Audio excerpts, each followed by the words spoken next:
All right, well, my name's Ray, like a ray of sunshine. Yes, I know that that's cheesy. Okay, so this is a little bit of a roller coaster. About 7 years ago, my brother started doing junk, got bored with it. He was doing it under the table, and I thought, I've always been an opportunist where I took things around me and I would make it work. So he didn't want to... Okay, all right. Okay, so he didn't want to mess with it around anymore, so I took it on. And eventually I took on a contract to clean up foreclosed homes. I lost my lunch on that. I pretty much put my family in a huge... I got a job cleaning out... I got a job doing molding, which is boring. I'm an artist. I do all this kind of stuff. I repurpose things. Plastic injection molding is mindless.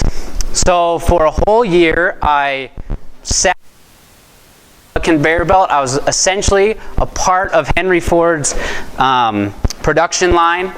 And I would just sit there all day. But my hands were busy, so I listened to business books and business podcasts. Because I knew that I didn't know what I needed to know to make a business successful. So I had to change my knowledge. So I did that. And at the end of that year, I sat down with a business consultant and rebranded as Junk Removed Now. But I didn't have enough money. I knew that I could make enough money to duplicate my $2,000 a month pay that I was getting from this manufacturing job. But I also quit in Thanksgiving, so a month before Christmas, from my steady job, right? Yeah. And junk's seasonal, so junk is like spring, summer, fall, and then winter is dead. Nobody wants to go out there and look at stuff. The snow covers it all up, so they don't have to look at it, right? So then I quit, and the business consultant that I sat down, he said, you should do these signs. And I was like, that's crazy. Why would I do these signs? And he's like, look, just do these signs. Now, from that year, I had learned that I didn't know a lot of stuff and that he was a successful, serial entrepreneur and that I should probably listen to this man. So I bought the signs. Now, the signs come and I'm like, we spent so much money on this. I don't know if I should do it. And my wife, who is here today, said, Ray, what do you got to lose? Okay, what do I got to lose? Nobody in town at the time did professionally made signs for junk removal. I put out 20 signs. I did $3,000 in business the next 2 weeks. Wow. Yeah, okay.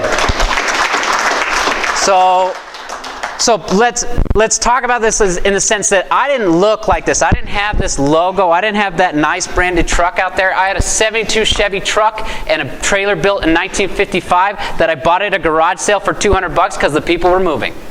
Okay? And it was yellow, like mustard yellow, flaking paints off it, and the previous owner, they were loggers, and so the rails were like waves. And so I've always been like, well, the bones were good enough, so I made it work. And I made that work for 3 years. I had plywood that I would lift up on the sides to fill it with junk, hand unload it, and then flop all the pieces of plywood back down and strap it back down and go to the next job. What people needed to know were my signs were professional enough, and when they called, I was professional. But my junk truck wasn't. I envied all of the dump trucks and trailers that would come into the dump, and they would come in, and in 10 minutes they'd be gone because they pressed a button and it would lift up. Right? I wanted that so bad, but I couldn't afford to take away money from my family to afford a dump truck. And so I'd look, and then one day I'm on Craigslist, and there's this guy who wanted to trade a dump truck, that truck that's out there, for firewood. And I thought, one of my friends knows I need a dump truck. This is a gag. It's not going to work, right? I call the guy. He's an old general contractor, lives in Black Forest. He's in his 70s, and he doesn't want to split wood anymore. He's just sitting there. Luckily, I had someone in my life who had wanted to split wood. So we had collected wood for 2 years in his backyard, and he'd never split any of it, but the stack was there. And so I said, hey, do you mind if I do this? Again, this was winter, and so I took 10 days. I called the guy, and I delivered 10 cords of wood, or 8 cords of wood to his house, stacked and delivered. It took me $200 for renting a log splitter, and I worked endlessly.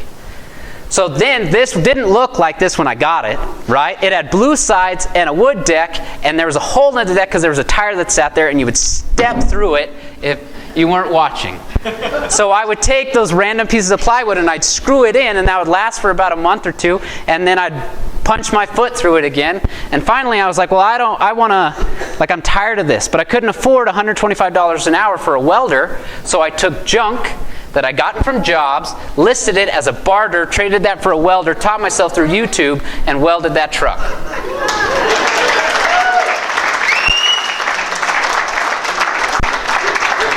All right. So I'm 30 seconds? 30 seconds. Okay. So basically my life has been that, where I'm faced with an obstacle, I take a side step, I look at it from a different angle, and I keep going. I've done that with my business, I've done that with my art. Thank you for your time.